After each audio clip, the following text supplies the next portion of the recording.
जय हिंद दोस्तों, वंदे मातरम। अनुच्छेद 370 को हटा दिया गया। जाहिर सी बात है, उसके बाद कई लोगों को इससे दिक्कत भी हुई, परेशानी भी हुई। खास तौर पे उन लोगों को जिनका कि मैं ये कहूँगा कि राजनीतिक करियर जो है वो धारा 370 के आसपास ही टिका हुआ था, और वो ख़त्म होने के बाद से उनको समझ में नहीं आ रहा था कि अब हम किस दिशा में अपने राजनीतिक करियर को लेकर आगे बढ़े। क्योंकि पब्लिक के लिए अब हर एक रास्ता खुल चुका था। अब वो लोग आज़ाद थे सही मायनों में, अगर मैं कहूँ तो। क्योंकि अभी तक एक विचारधारा ने उन लोगों को जकड़ के रखा था। वो विचारधारा थी धारा 370 का फायदा उठाने वाले लोगों की, लेकिन उस विचारधारा को तोड़ दिया गया। मैंने इस बारे में ज़्यादा सोचा नहीं था कि इसके हटने के बाद क्या कुछ परिणाम देखने को मिल सकते हैं। लेकिन आज से करीब 8-9 साल पहले की बात है, मैं कश्मीर घूमने गया था। तब कश्मीर में एक जगह है लाल चौक। काफ़ी सेंसिटिव जगह कहलाती है ये। मतलब यहाँ पर सबसे ज़्यादा जल्दी लड़ाई झगड़े होते हैं दोनों समुदायों के बीच में। ऑब्वियसली मेनली वहाँ पर लड़ाई होती है आर्मी और वहाँ के लोकल लोगों के बीच में। मतलब वहाँ पर इस तरह के असामाजिक तत्व मौजूद थे। वो कहते हैं ना कि एक गंदी मछली पूरे तालाब को गंदा कर देती है, सेम वही वाला कॉन्सेप्ट था।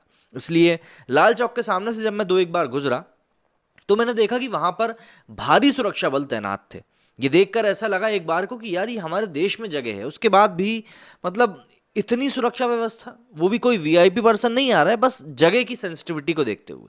और ऐसा नहीं है कि ये आज की बात है, ये आज से करीब 10 साल पहले की बात है, जब मैं करीब 15 या 16 साल का था, तब की बात है। तब भी उस सीन को देखकर मुझे ये चीज़ समझ में आ गई थी कि यार यहाँ पर कुछ ना कुछ गड़बड़ ज़रूर है। और अभी सोशल मीडिया पर 5 अगस्त के बाद से लगातार लाल चौक की ये तस्वीर काफ़ी ज़्यादा वायरल हो रही है, जिसमें कि लाल चौक का जो स्तंभ है उसके ऊपर तिरंगा झंडा बना हुआ है। एक समय था जब अगर आप लाल चौक के ऊपर ये चीज़ें कर देते तो वहाँ पर एक बार फिर से लोग भड़क जाते, पत्थरबाजी होने लगती। एक समय ऐसा भी देखा गया था जब उसके ऊपर पाकिस्तान का झंडा लगा दिया गया था। और वहाँ के सभी लोग ऐसा नहीं करते थे। कुछ असामाजिक तत्व जो कि हमारी सोसाइटी का हिस्सा रहते हैं, वही लोग ये काम करते थे और भीड़ में छुप जाते थे, क्योंकि छुपना ही तो लोगों को आता है। लेकिन अनुच्छेद 370 के हटने के बाद से काफ़ी सारी चीज़ों में बदलाव आया। जम्मू कश्मीर में अनुच्छेद 370 के प्रावधानों को निरस्त करने और लद्दाख के रूप में एक और अलग केंद्र शासित प्रदेश के गठन के साथ ही लोगों को बदलाव दिखना शुरू हो गया है। अब इस फैसले के 2 साल पूरे होने के बाद ये बदलाव स्पष्ट रूप से नजर आ रहे हैं। राजधानी श्रीनगर के लाल चौक पर स्थित घंटाघर तिरंगे के रंग से जगमगा रहा है।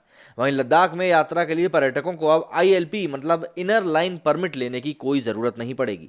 अब लद्दाख के किसी भी क्षेत्र में पर्यटन के लिए भारतीय नागरिकों को किसी प्रकार का कोई परमिट लेने की ज़रूरत नहीं है। प्रोटेक्टेड क्षेत्रों में भी आप अब घूम सकते हैं। इससे पहले लद्दाख के आंतरिक हिस्सों में जाने के लिए आईएलपी लेना अनिवार्य था। बिना परमिट के भारतीय नागरिक सिर्फ पनामिक से आगे वर्षी तक ही जा सकते थे। इसमें लेह की नुब्रा घाटी में स्थित यरमा गोम्पा गोम्बू मठ भी शामिल है। साथ ही लद्दाख के एक प्रोटेक्टेड क्षेत्र के लोग अब बिना किसी परमिट के किसी भी दूसरे प्रोटेक्टेड एरिया में जा सकते हैं। लद्दाख के उपराज्यपाल दफ्तर ने यह आदेश भी जारी कर दिया है। इसके तहत प्रोटेक्टेड एरियाज के नागरिकों को पहचान का दस्तावेज मिलेगा और पुलिस अधिकारियों को निर्देशित किया जाएगा कि वो तहसील में इस तरह की जो मतलब जिलों में कुछ भी जो विवरण जारी करें जिन्हें प्रोटेक्टेड की श्रेणी में रखा जाए। साथ ही उपराज्यपाल आर के माथुर ने लद्दाख पुलिस के टूरिस्ट विंग का भी गठन किया है। पुलिस की ये शाखा पर्यटकों से जुड़ी समस्याओं को देखेगी और साथ ही पर्यटकों के लिए एक उचित माहौल तैयार करने के लिए भी काम करेगी। पर्यटकों को कोई मेडिकल इमरजेंसी होती है तो वहाँ पर फंस जाते हैं, तो लद्दाख पुलिस की टूरिस्ट विंग तकनीक की सहायता से उनकी मदद करेगी। उन्हें पर्यटकों और पर्यटन एजेंसियों से कम्युनिकेशन के लिए विशेष प्रशिक्षण भी दिया जाएगा। उधर जम्मू कश्मीर में इंडिपेंडेंस डे मतलब स्वतंत्रता दिवस 15 अगस्त के लिए भी खास तैयारियां की जा रही हैं। श्रीनगर का घंटाघर चौक तिरंगे से रोशन हो गया है और रात को इसकी शोभा देखते ही बन रही है।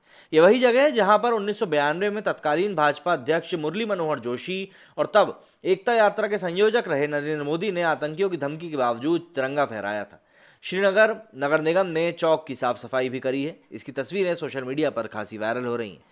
साथ ही घंटाघर में नई घड़ियां भी लगा दी गई हैं। दिल्ली भाजपा के प्रवक्ता तजेंद्र पाल सिंह बग्गा ने इस पर खुशी जताते हुए ये कहा कि लाल चौक पर तिरंगा नहीं फहराने देंगे। पीएम मोदी ने लाल चौक ही तिरंगा कर दिया। वहीं फिल्मकार अशोक पंडित ने लिखा कि आज़ादी के बाद जम्मू कश्मीर में पहली बार ऐसा हो रहा है। लोगों ने अनुच्छेद 370 के प्रावधानों को निरस्त किए जाने का इसका श्रेय भी दिया। अब जाहिर सी बात है ये बात सोशल मीडिया पर काफ़ी ज़्यादा फैल गई, यूट्यूब के ऊपर काफ़ी ज़्यादा वायरल हो रही है और इसी के साथ कई लोग हैं जो इसको लेकर बातें भी कर रहे हैं। तो ज़रा अब हम भी देख लेते हैं कुछ ऐसे ही ट्वीट्स की तरफ जो कि इस समय काफ़ी ज़्यादा वायरल हो रहे हैं और जिसमें कि लोग अपनी भावनाओं को व्यक्त करते हुए दिखाई दे रहे हैं कि वो इस कदम से मतलब जो लाल चौक और कश्मीर में श्रीनगर में हो रहा है उससे वो कितने ज़्यादा खुश हैं। सबसे पहले हम देखें, अनिकेत कदम लिखते हैं यहाँ पर कि ahead of Independence Day celebration Srinagar's iconic clock tower has been illuminated with the lights of tricolor on a Friday. Tweeting the picture of the illuminated clock tower, Srinagar Mayor Junaid Mattu informed that new clocks are being fitted. इसके आगे इसको कपिल मिश्रा और कई सारे लोगों ने like भी किया है, रिट्वीट किया है। रामकृष्ण लिखते हैं, take up one idea, make that one idea your life. ये स्वामी विवेकानंद जी का कथन है जो कि यहाँ पर बताया गया है। यहाँ पर दो पिक्चरों से इसको कंपैरिजन किया गया है, पिक 1 कि कैसे शुरू हुआ था और पिक्चर 2 कि अब ये क्या है। दरअसल नरेंद्र मोदी ने 1992 में आतंकवादियों की भारी धमकियों के बावजूद वहां पर जाकर तिरंगा फहराया था, उसी को लेकर ये तस्वीर डाली गई है। अगली तस्वीर में दिखाया गया कि लाल चौक 2010 में क्या हाल था और 2021 में इसका क्या हाल है। इसके आगे अनिकेत कदम का एक और ट्वीट है, ये लिखते हैं, the clock tower at the Lal Chowk of Srinagar has been illuminated in tricolour on Saturday ahead of India's Independence Day on August 15। Ganesh Pansare आगे लिखते हैं कि this is red square hosting the tricolour here was also a crime in Congress governments, today they are completely immersed in the tricolour, this is new India new Kashmir. Lal Chowk CBI interrogated A